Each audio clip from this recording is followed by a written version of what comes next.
Hey guys, I am so sorry for the late start. You can see I'm in a new house, and so there was a few technical difficulties with finding a particular wire that I knew I packed somewhere where I could find it, but apparently I did not. So thank you everybody for waiting. And today we're talking about collaborative poetry, which I have not really collaborated with you, Colleen, but I published your book, which is like a collaboration, and Jamal and I have collaborated, and I collaborated with Max. You have collaborated with Colleen, and I have not. Well, right. we haven't collaborated on a poem yet. We were supposed to, but didn't quite. Oh, so, you and I? No, me and Jamal. Oh, okay. But you and I should. Yeah, I agree. Okay, now since everybody else has been with Colleen, I also need to be with Colleen. What do you mean? Why make it sound like that? I'll have you know I'm almost a virgin again. No one's been with Colleen.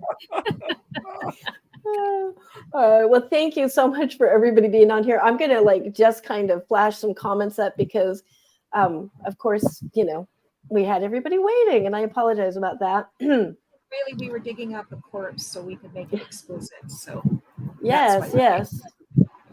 And Max isn't joining us tonight. Well, we made him the corpse. There is an exquisite corpse. He is exquisite with that pen of his. That's fancy, right. Fancy and his lovely hair and glasses. So yes, he would make an exquisite corpse, but he's much more exquisite alive. Yeah. Oh, and I'm going to answer this question from Tom. No, Tom. For usually the exquisite corpses I don't give the sequence, though I know that that's a thing.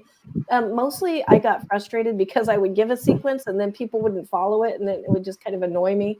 So I don't do that anymore, but I do give a theme, and the theme is the title of the anthology, which I have forgotten because I've been moving all day. That's also why I look so sweaty and rumpled and terrible lighting. I apologize, everybody. It's all in her head. Yeah, what is the theme of the anthology again? Shadows from beyond, something from beyond. Yeah, shadows. None of us know. I've forgotten too. Whispers from beyond. I think Pixie put that in. Oh, right. Okay, thank you, Pixie, has once again saved us. So, yes, what you just said, which I've already forgotten because I'm so tired. Whispers. But yes, whispers from beyond. That's right. So write any line of poetry, and a line of poetry sometimes will be taken as a paragraph or a stanza, but it literally is a line based on that, on Whispers, that title. Whispers from beyond. Whispers from beyond. Thank you. Gosh, people are going to think I drink during these. Whispers from beyond. So anything you want, write me a line. It can be first person. It can be however you want, because I will actually divide it up. Sometimes I'll have it where it's like two people talking to each other if I get a bunch of first person, but that's the corpse wrangler. That's their job, is to put this poem into a cohesive unit. It's a lot of fun. I've done it a bunch. I am supposed to be doing it for SPO Fest, but I think since we came to Brazil, I've forgotten a couple of those. I did it for SPO Fest. Yes, SPO Fest. It's like a poetry reading, once a month. They do like an open mic. Super fun. I can actually share that line with the group, that link. But they are really, really fun group of poets, and we do an exquisite corpse there every time. And I did it for HWA Colorado chapter. That was awesome. The nice thing about it is, Space and Time. I used to do it a ton. And I don't know why I actually stopped, but it's super fun. Everybody sends me a line. My email is in whatever Notching shared in the email. And then I will put them together, and then we will read that next week. Maybe even put it together with a little video or something, because that's always fun too. Doing a nice little presentation.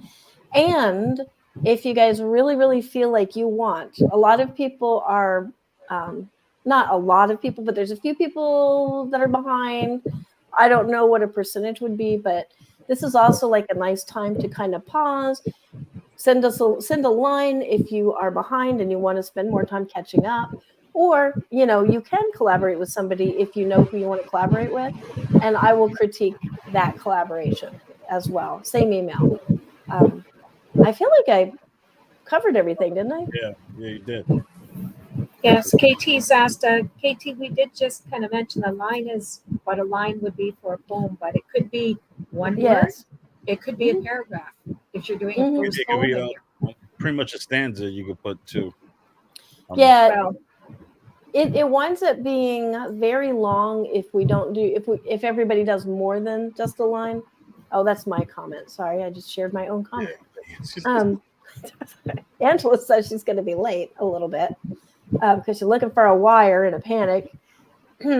But typically, like a sentence or two, like my line, like an example might be whispers from beyond, something like, I stop, I listen, I hear nothing but night. And that could be my whole line. But then somebody else might write, I hear the screaming, it drowns out the whispers from my past, And so then I start pairing all that up and we wind up getting this, it's kind of like almost like magic. I mean, these incredible poems will come out of this and nobody knows what anybody else was going to say. Fingers break the crust of the earth. Yeah, see, now we're all thinking of our lines that we want to put in there. So I am still sharing comments, but let's go on. If anybody has any more questions about the Exquisite Corpse, go ahead and ask them in chat. Otherwise, I'm going to finish sharing these comments and let's talk a little bit about collaboration. There's a lot to do with it. There's contracts and how much collaboration you want to do, like how much do you want to change the other person's work, what are some ways to collaborate.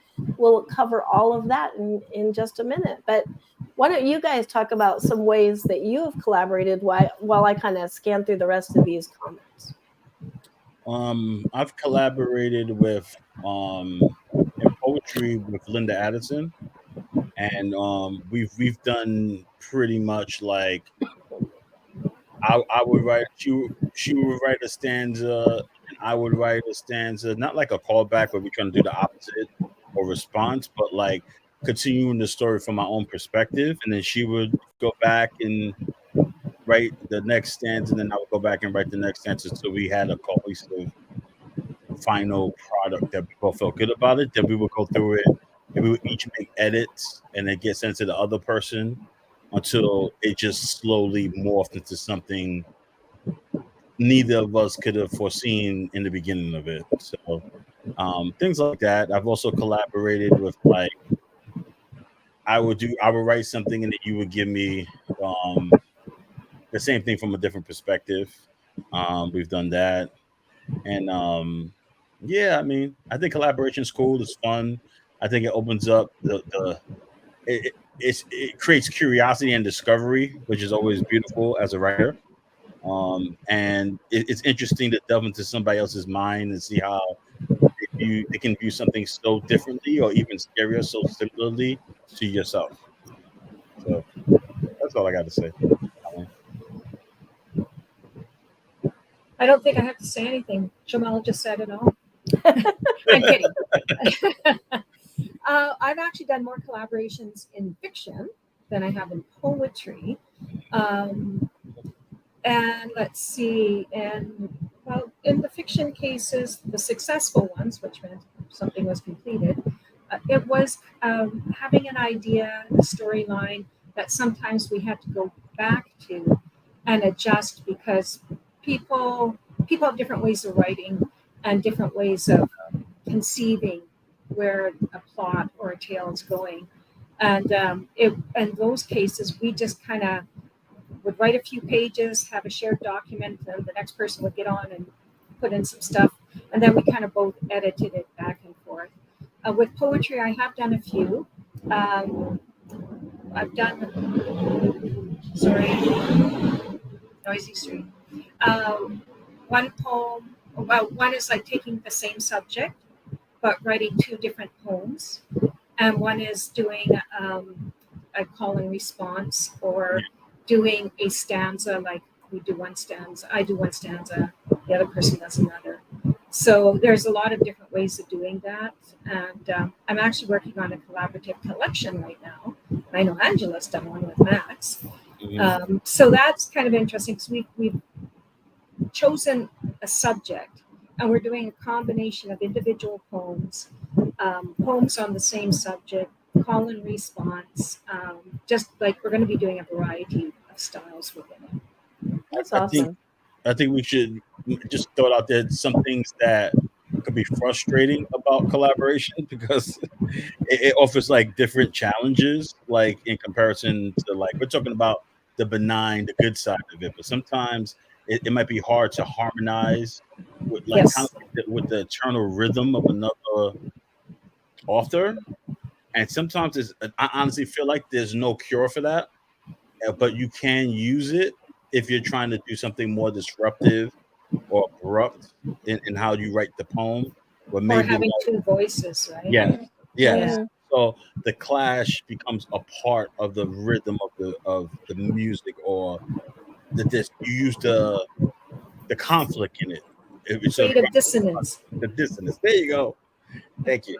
The dissonance. Yeah, I'd say the same too, because I've had unsuccessful fiction collaborations where they just kind of petered off, and Mhm. sometimes it was because we didn't we didn't set out the plot clearly enough, and we started kind of writing from a different angle, and some people just aren't suited to collaboration, like their style just doesn't like.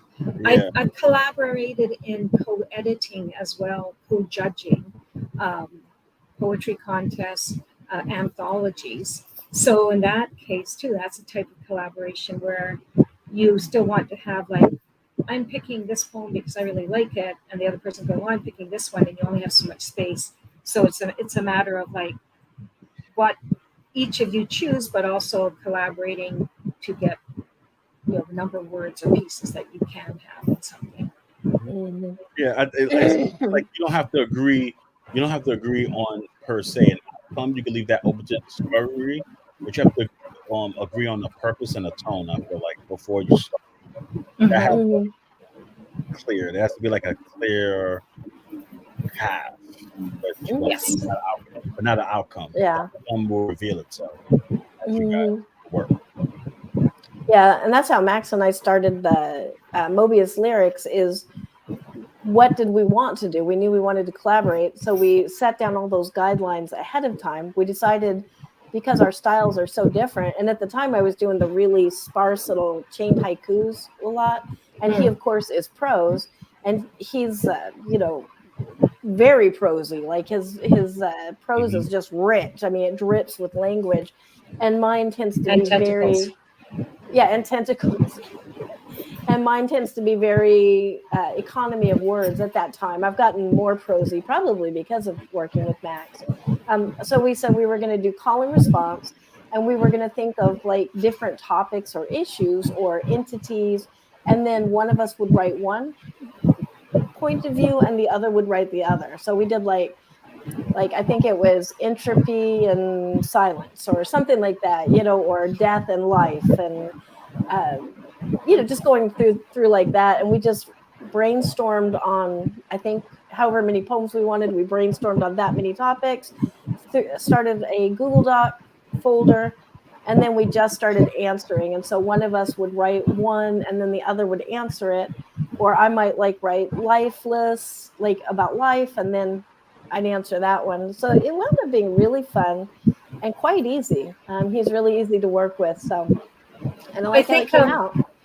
just like what you're saying there too is like what we've talked about in some of the other classes is that um, a deconstruction or inverting something. So if you're Mhm. doing life and death, it's like I write a poem about life, and you write the other side of it. So it's both kind of a Mhm.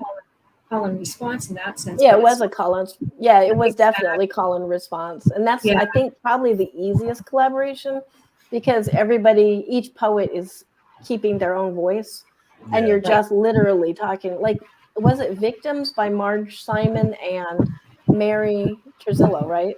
Didn't Mm. they do Victims? And Yes, I I, think I it's think the so. serial killer and the victim. And so that was kind of a really cool one. I think I wanted to do that like ages ago, and then Marge did, like, not like she took my idea, because ideas just kind of flow around. Marge stole Marge you out thought there. of it. Oh my That God. That was Marge. going to be the best poetry collection ever. And you know what? March has collaborated with a lot of people. people. So, He has, yeah. Sitting in the Ashes with her and Michael Bailey is a really, really good one.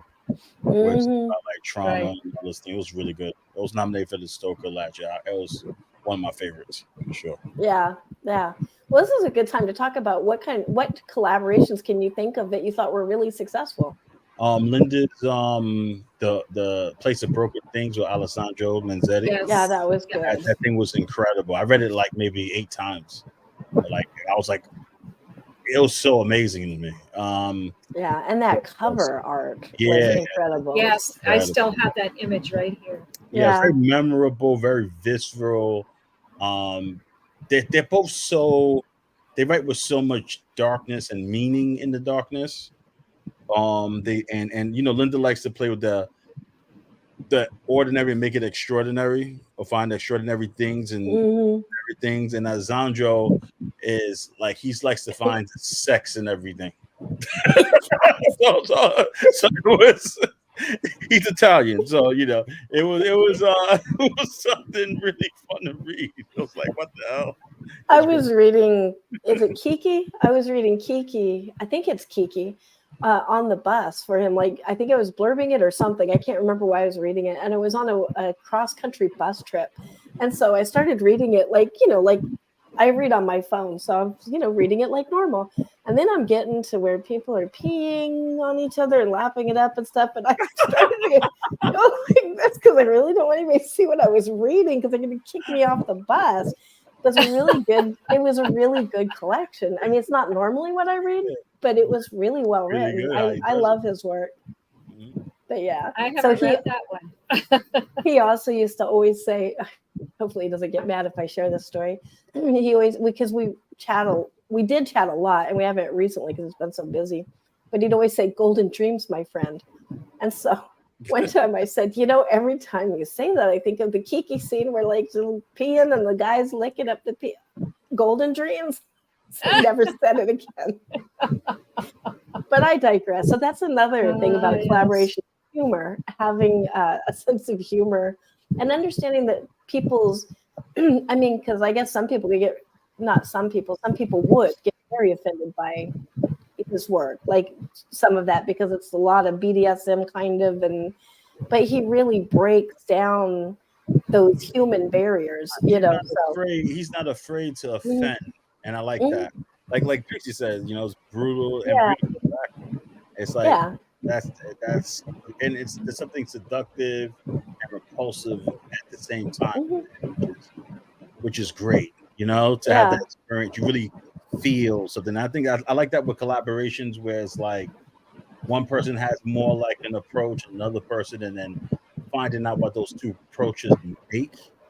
Like together, you get to feel all these different things as a reader. So it's very, it's fun. And it's also fun to play with different tones, as well. I mean, this just like Sifting the Ashes it felt like it was one person writing it. Like it didn't feel like it was two people. It was so harmonious. The marrying of the voices, yeah. So that's like sometimes, styles can blend, and like in the fiction I've done, our styles have blended so well that if I look back at a story that I wrote, like Tom Johnson and we have a story coming out in the UK. I think it's coming out this year. And if I look back on it, it would be hard to tell which part each of us wrote. But then there's others like you said, like those distinct voices and playing against each other. Like Karina and I are writing a Jekyll and Hyde part. So we're each taking one of those voices. We're just at the beginning of it, but I was just going like, well, there's two distinct characters who are one character. Yeah. And, what a good idea. I love that. Yeah. You took my idea. That was going to be my best collection. Yes, because Another March a vampire poem, and nobody else can write a vampire poem. Okay, I wrote about dead people. You can't write about dead people. I will say I think the best parts of collaboration, and hopefully I'm not overstepping my bounds here, but they say the brain is like Well, I'm not going to Malleable go and there. tasty. Yeah, I was going to go there, but I let Colleen go there for me. I did say that writing is such a very personal thing to us. It is like we take our souls out and we kind of share it a little bit. And there's like all the things about making it commercial and all that, and I get that.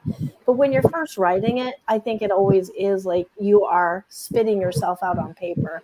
And when you're doing that with somebody else, it's like a marriage or an artistic union, and I think it's very, very intimate. I know that Max and I were both a little disturbed by that cover on Mobius Lyrics because it's like the girl, because he's obviously gay. I am hetero and married. And the cover is the girl and she's crying and he's like nuzzling her neck, which is a little bit like we were like, what? When we saw that cover, I did say that's when he told me he was gay. That was my face, like, oh. But it felt like that in a way, like a very intimate, not in, like I didn't really cry. I already knew he was gay. But and I was already married. Gosh, where is this conversation going? I should just quit now. I'm not sure it's going down your little rabbit hole. Yeah. Did I say I've been moving all day and I'm probably dehydrated? but I just wanted to get to like what an intimate experience it is. So for anybody who is thinking about collaborating, I say you should. It can be risky, like scary a little bit because you're basically letting yourself be vulnerable with another artist. But as long as you respect each other, just like in any relationship, you respect each other and you realize that no one person is, I don't know, the golden writer that has all the answers. Where is this going? Stop it, Jamel. Just stop it. We're not talking about Alessandro anymore, okay? And there's nothing golden, no golden dreams or streams or anything here. Let's move on. Okay. Yes. Yes, thank you, Pixie, for bringing us back to poetry. I see one purpose of poetry as to blur the sacred and profane, juxtapositions. Yeah, I agree. And what you were saying about like collaborating and the intimacy of writing. The other thing is that it's kind of like dating in the beginning. You're on your best behavior. Like I'm writing with poets that I admire, so I don't want to put out shit. So then I'm going like, is this my best? Oh my God, what are they going to think? So then it's like trying to make sure I do my best. Mm-hmm. I have a good line. I have a good beginning line for An Exquisite Corpse. It begins with a question. It's like, when zombies eat brains, do they shit knowledge? I think that is a poem right there, Jamal. You should submit that to Sci-Fi Quest. Curiosity. There you go. Oh yeah, because the SFPA contest is about to end, isn't it? The poetry fundraiser. That's right, contest? everyone. SFPA poetry contest has 3 categories: dwarf, under 10 lines, 10 lines and under, short, up to 49 lines, and long. And it's like $3 per poem to enter, US. It's pretty cheap.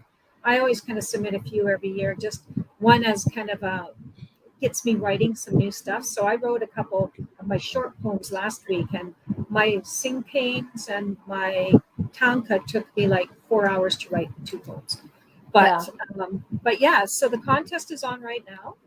And if you win, you get money and you get our adoration. I won that one time for a haiku, and that was I calculated out like how much, because I think it was $100 at the time. I think the prize is bigger now, and so I calculated out. I think it was like $10 a word or something. I was like, I got paid the most for this. I mean, it's a contest, but so yes, I say do it. Absolutely, and it's Science Fiction and Fantasy Poetry Association, SFPA. The F serves as a double F, but it should be a double F. I was always confused by that. Well, it's because it used to be the Science Fiction Poetry Association, but we more than science fiction, and so they pulled the membership, and the membership was like, do you want SFPA or do you want SFPA? but it still means science fiction and fantasy. So we decided to keep it short and just expand it if we need to. And also Eye to the Telescope, which is the SFPA's online quarterly magazine, which is themed. It's food and feasting is the topic. September 15th is the deadline. So, and that one is free to submit. You can submit up to 3 books. I will try when we finish this to go and get those links and put them in this description. So if you're watching this later, you can find those. And if you are watching it now, come back like in a couple hours to a day, and I will try to get all these links in there. There's another thing to share, and that is the open mic that the fundraising for HWA. I feel like we're talking a lot about this right now. HWA fundraising, Halloween in July. Final thing is an open mic poetry reading, and I have a sign-up form that I will put in this description when we're done. But I can actually share the video, which has the sign-up form in it. So come and read poetry. And I just sent you the links in the private chat, Angela, for okay. And I think that is awesome, Billy. That's exactly why we're here, is to convince you to break out of your I have no words. I can't think of things to say, but you know, you're the boundaries or whatever, the things that we always do, those ruts, and then break out and try something new. You can be on your best excruciatingly gory behavior. If we collaborate, I hope you're on your worst behavior, because that's who I like to work with. I didn't know why I worked with Max, because he's like way too nice. But you know, she didn't say that about me with doing my collection. I know. I was like, Colleen is driving me insane. I did drive her insane. She didn't stab me, and she didn't poison me with tree frogs when I was in Brazil. Yes, that's because I actually love chaos, and I don't know what's wrong with me. I had a tumultuous childhood. I just share these links, and I will share them again in the description. So, because I know when the people come and watch it afterwards, I don't think they can see the chat links. No, they can't. Yeah, but let's answer. I do have some questions.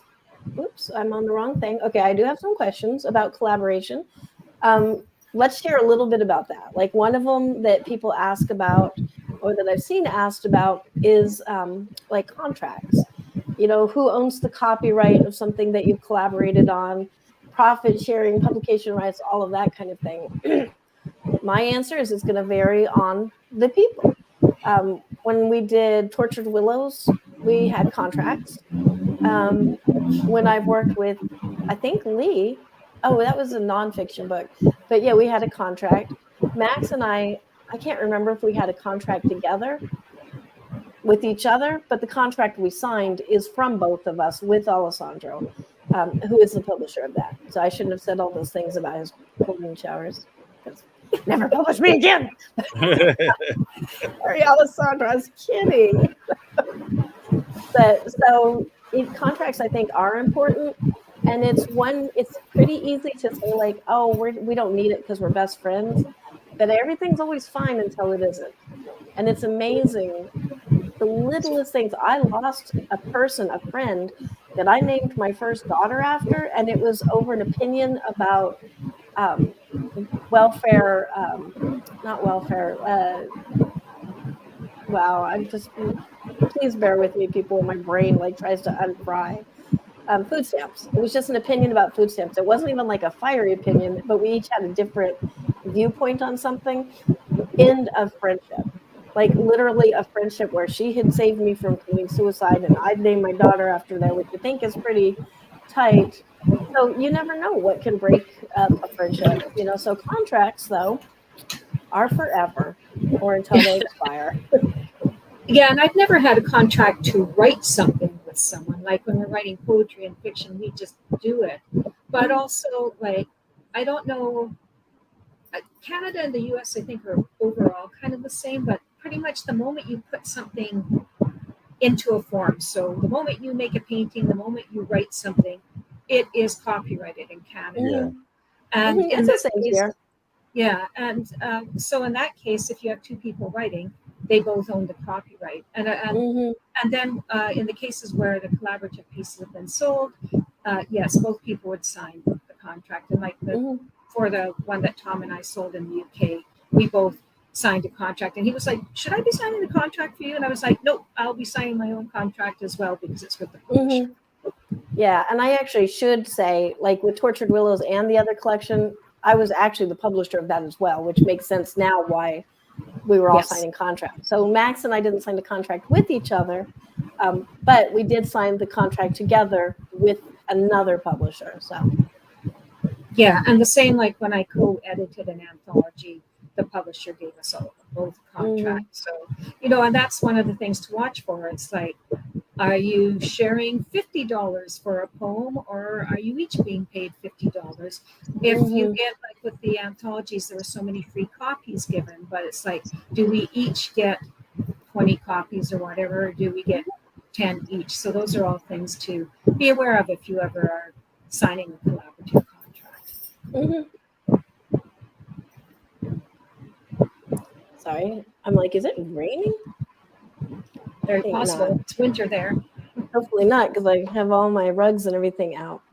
Anyways, goodbye, everybody. So how about you, Jamal? Because you're actually doing a collaborative project right now. Yeah, I'm Unless doing you don't want to talk about it, because it could A be. big secret. Yeah. So forget I said anything unless Jamal brings it up. Well, I You mean, can also say, shut up, Angela. Don't talk about it. I don't know if I can. I gotta. You talking about the anthology? Well, maybe. I don't know. I'm not talking about anything Maybe. else. Yes, because it's like three different things. So if it's about the anthology, I could say that's a little different because I'm working more as an editor, which is more of like a story helpmate than it is. Story helpmate. Yeah, and with an overall vision than someone who's actually collaborating on a poem together with somebody, putting stanzas and lines. But what I find with the only thing that I find with collaboration, especially when you collaborate with a lot of people at once, is that writers have big egos, even though they seem humble. They live in a world where they live in a very isolated world where everything, the philosophy of the world is really challenged. So, so that being said, you got to tread very carefully, and collaboration is not about, I would say, bullying people or trying to be forceful. Even if you're in the position of ownership or authority, it's more about finding out what people need to be great. And if you look at it that way, in any collaboration with people, you can get to a good result. It's okay for people to ask you questions, and it's also okay for you to say no. It's okay for them to say no. It doesn't have to be the end of the world. Between, like Angela was saying, your relationship or your friendship, if you walk into it with that attitude. And I would say before anything goes wrong, have those conversations about what happens if something goes wrong. Right? Yes, That's absolutely. the best thing on collaboration that I can that I can give. And yeah, and I think once you lay down those ground rules and you guys are in agreement before anything happens, instead of trying to do it when something is happening, things will go a lot better, a lot smoother in your collaboration. Yeah. And you can allow for things to change, as in, like I started writing a collection with somebody one time that was going to be middle grade, and then it morphed into not middle grade. And so we started bringing this up like, well, this is not middle grade anymore. So we had the discussion of, would we continue it as it was, or did we want to scrap it, or did we want to go back to middle grade? And we just scrapped it. We just were like, neither of us is cut out to do this. We were both really horror writers at the time. So these are all good things to realize. Like, it doesn't have to be forever. You can both mutually decide to not continue this if it's not working. And that is better than running a friendship or a partnership. And it may just not be the time. You may come back to it in 5 years and it is the time. So don't be hard on yourself, or in concrete, like be flexible, I think is the biggest thing. Yeah, and that's like in some of the ones that didn't work, it was just kind of realizing that it wasn't going to work, and and stopping it so that we still remained friends, Mhm. but letting the work Yeah. go because it wasn't meshing properly. Yeah. Everything, same thing. everything meant to come together, Mhm. and that's Yeah. fine. And it's the same as when you're working by yourself, and it's a project that's just not working. Do you expend all your energy on it, or do you put it aside and just let it cook for a while and maybe come back to it? Or same kind of concept, I think. And That's what also, I've done Amy, is when friendships aren't working, I put those friends on to cook for a while. That's what you meant, right? That's what you meant. yeah, usually in a slow cooker because that really That's right. tenderizes. Yeah. Pulled pork. All right, I'll stop. Never mind. I was going to go with all kinds of like cuisine things. But anyways, so Amy says that there's boilerplate versions of collaborative agreements to help people think the thing. Excuse me. I also have a cold from all this moving. And quick Google search will find those for you. And I agree. And Amy, I think Google is the sum of all knowledge. You do have to be careful, if you want to go there. But like, really, you can find out anything on Google. If you ever have any question, what is the meaning of life? Google it. You will find your answer. I thought that was Chat GPT for you, Angela. No, well, Chat GPT is basically Google. Like, it's just an interactive Google. It talks back to you, which is pretty much what I found it is good for. It is good for like outlining and stuff, but it's great at what it does good. But it's not great at other things. Like I could say, like that's where my critique form came from.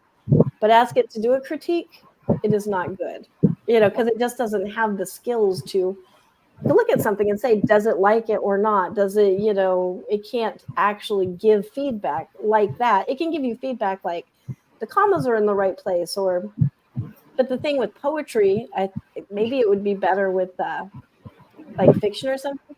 But poetry is usually wrong. That's the point. You know what I mean? We do make misspellings. We do enjambment in weird places that wouldn't technically make sense, I guess, to AI. We don't do sentences. Yeah, exactly. So I don't think it knows how to handle it. But I will say it did a really good, like give me an outline to use as a critique structure so I can kind of like not miss things, and so it's awesome for that. So yes, I don't know why we started talking about Chat GPT, but Colleen knows that Chat GPT and I have had a relationship a little bit. Chat GPT says it's not ready, but I don't think that that's true. I think that anybody that can organize my outlines like that, I love. So. Did you notice the thing about Angela and relationships and her and Max? I was just about to say something about celebrity. And Alessandro and Golden Streams and now Chat, like Angela. Perhaps she should be talking to someone. I do love a lot of people. I love everybody. So don't get too close to me. I will either love you or put you to work. Or both. Or both. I was going to say or both. All right, let me go back to my questions here before we get in trouble. It's too late. We're all going to hell, but happily together. Yeah, exactly. Because I was baptized, so my hell is a whole different bag of candy. Well, I've been baptized 11 times, I think, by now, so I don't know where I'm going. Wow. Yeah, I kind of went through a thing of like, yeah. So how can educators and workshop leaders foster a positive environment for collaborative poetry in academic and workplace settings, do you think? That's a terrible question. Why did I even write that? Competition. Brutal, pure competition. Hunger Games. I have 3 poets. I draw a line in the sand. Each of you will write one verse. The one whose verse I don't like. I like the one in your samples in the handout of, I haven't tried this, but like writing a bunch of lines and cutting them up and switching them, or switching parts of your poetry back and forth. Yeah. I have always wanted to do that. And I've always wanted to do a cut up poem. And like, I've just never gotten to it. But I have loads of magazines that I've saved just for that purpose. Okay, wait a minute. You've got loads of magazines that you packed with you to Brazil? No, that I bought here, but I Oh, okay. exchanged them for the ones that I collected in the U.S. I just got different language ones because I was going to try to do cut-up poetry using Portuguese magazines and see if I couldn't do an English poem because some of the words, mirror. Yeah. That's a little too challenging for me right now. Yeah, yeah, I can see that would be really challenging. Well, where do you guys think the future of collaborative poetry is heading, especially bringing up AI and things like that? There's a lot of new players and with technology, like different things on the horizon, It's like poetry. ebooks. It's poetry slams in the metaverse. Exactly. I hate poetry slams.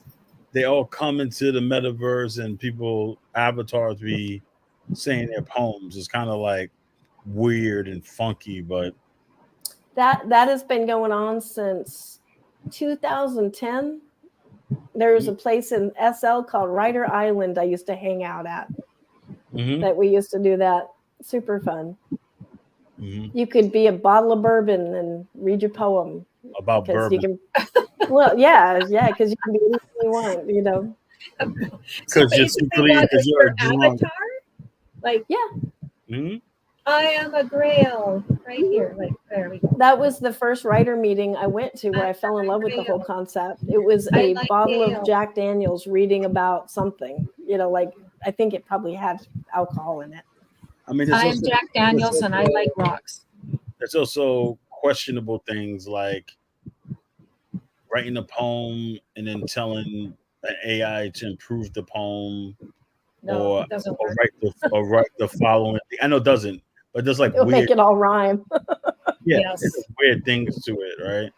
Or this technology where like the collaboration can be more distant now, but feel active in the metaverse, stuff with people from around the world, or you could do stuff with like a language translator.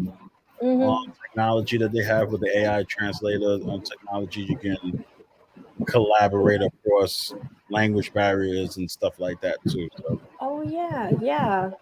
That reminds me of a collaboration I did do with AI before it became like super uncool. Was I wrote a poem? It was a poem line that I wrote, but then I would take it and I would put it in Midjourney as a prompt to see what the image would be created from my poetry line, and then I strung, like I did one line a day. This is what I did for Poetry Month last 2023, whatever year this is, 2023.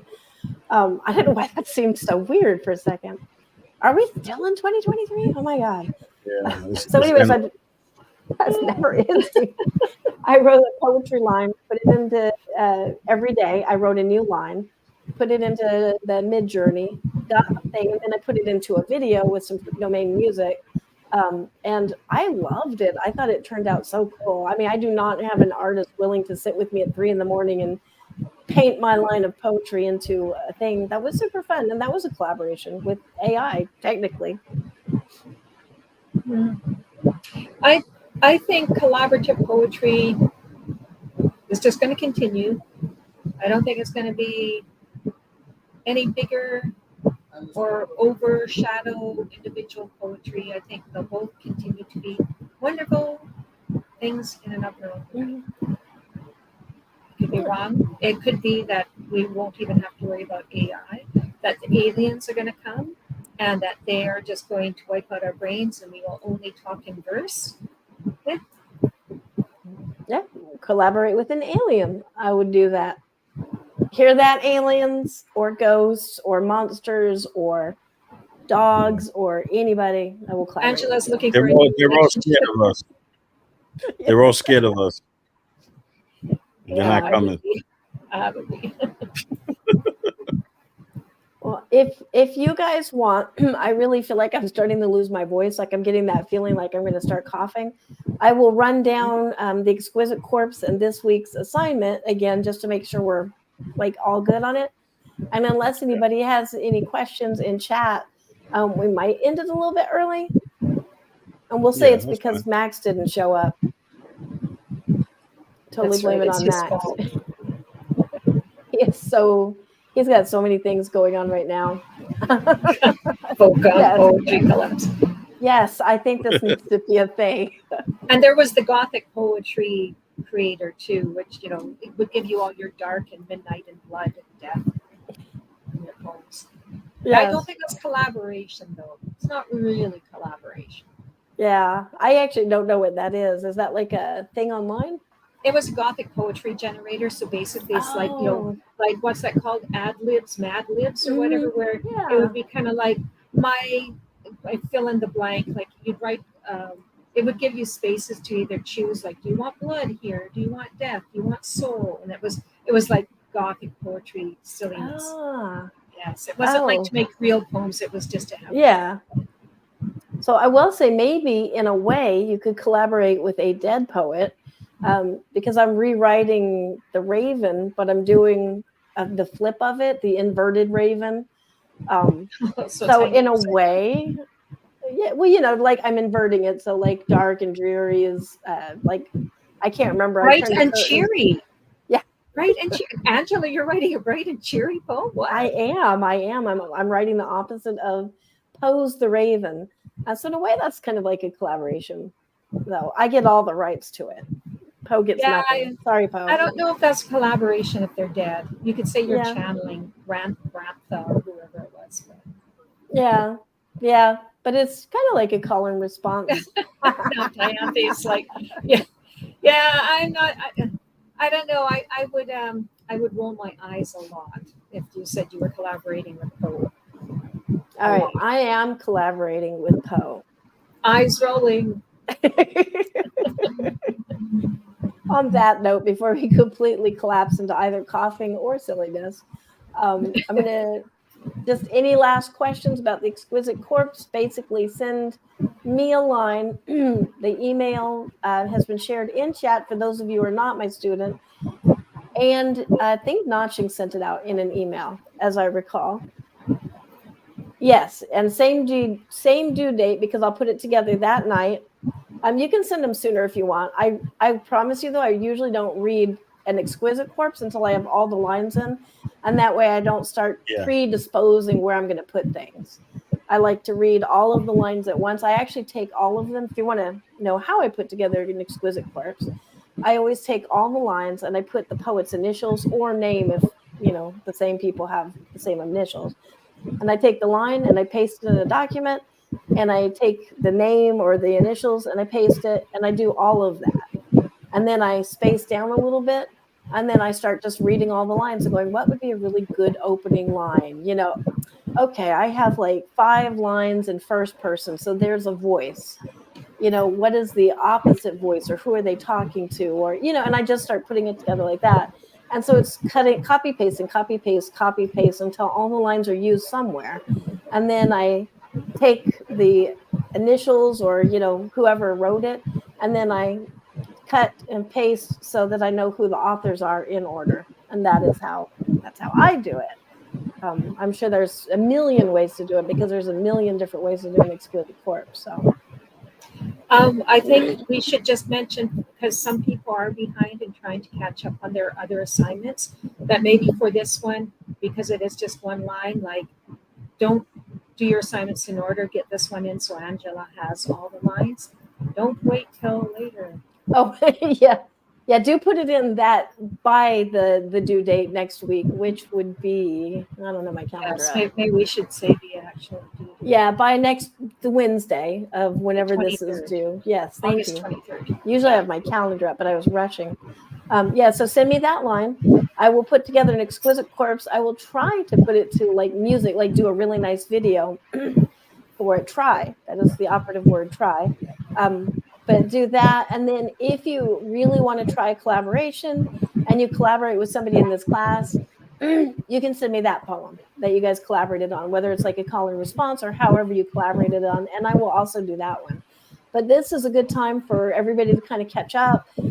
Think about their 3 poems that they want to edit for the anthology, which is also the theme for the Exquisite Corpse. Notice how I get around not saying that name again. Because the name that Colleen knows. Yes, Whispers from Beyond. I would probably know that if I wasn't so like tired right now. But yeah, I think that's all. I mean, is there anything else to say about that exquisite corpse? Then the lines to me. Yeah, If you get too many poems where people are actually collaborating together, not that everybody necessarily has each other's emails, so they're limiting how you can collaborate. But Angela can always split it up with the rest of us. Yeah. And if Colleen, if you want to do that, you totally do that with me. I just didn't want to put any. If I'm coming up with like extra work, just like start assigning people. Oh, you guys are also going to do that. But yeah, so within reason. But Exquisite Corpse does give everyone a breather. Just think of one exquisite line, submit it. Very corpsey, an exquisite corpsey line. A nice. Yeah, just a little bit of history on where the exquisite corpse came from and why it's named that. I always find this so interesting. I can't remember if it was art or actual poetry that started it, but it was back in, and I may have this wrong. This is what I read. So, on the internet. Yeah, so it could be wrong, but because Google is not God, and I don't know if God is God. Let's not even go there. But back in the days of like back in the 20th century. Yeah, Paris and stuff. They would sit, and artists would. No, it was from poetry, and they would each write a line, and I can't remember what their structure was, but they would pass the paper around, but they would fold the paper so you wouldn't see what there would be one line, and then everybody would. It's like a party game everybody does. Yeah. So they would write a poem like that, and you would only ever see the first line, and then you'd fold your line up so nobody could see it, and then it was called an exquisite corpse because that was one of the lines that really impressed everybody at the time. So they just started calling the form an exquisite corpse. And let's see, a little A. Frank says, I'm a little confused about the assignment. Nope, only to do with the anthology title, which is Whispers from Beyond. Whispers from Beyond. So anything you want, it can be first person, it can be third person, it can just be a description. It could, like I said, it could be like fingers breaking the crust of the earth. It could be I hear the birds sing. Whatever you're inspired by that title. Does not have to have the word whispers in it. It does not have to have the word beyond in it. I mean, it's better if it doesn't, because that's a lot of the same. But you could talk about what whispers mean to you, or whispers that scare you, or, how you don't like whispers. There's like so many ways that you could treat that. So that is the assignment. Sometimes exquisite corpses will be like an adjective and a noun and a this and a, And thank you for coming on, Billy. We're so glad you joined us. I'm so happy that you're in this class now. Angela, maybe include a link to some of the space and timelines that you have. I will, yeah. So I'll send out I'll put it in the description of this thing. So if you come back and watch this video tomorrow, or you don't have to watch the whole video again because it's a lot of nonsense. But if you just go and you look in the description, I will have that, and I will email it to you. I'll email all those links. I'll email the SFPA contest. I will email all the things that I talked about, mostly. Not the stuff about Alessandro Manzetti, though. I will not email that. But I think that pretty much covers the exquisite corpse. Yeah. So if nobody has any more questions, thank you so much for joining us. I will be in my office, my actual office next time. I will not look all sweaty with bad lighting, and I will not be so tired, hopefully. Bye, everyone. Enjoy your corpses. Yeah. All right. Look forward to seeing all these corpsey lines. Good to be back. Good to see you guys. Yeah. And good. Why can't we get, what? Jamal and Max are the same person, because you notice we're only seeing one at a time. It's like a Superman thing. You always ever see Clark or Superman. Mm-hmm. Imagine that. On that incredibly weird and useless note, I will say good night. Good night, everybody. Yes. Bye. Bye.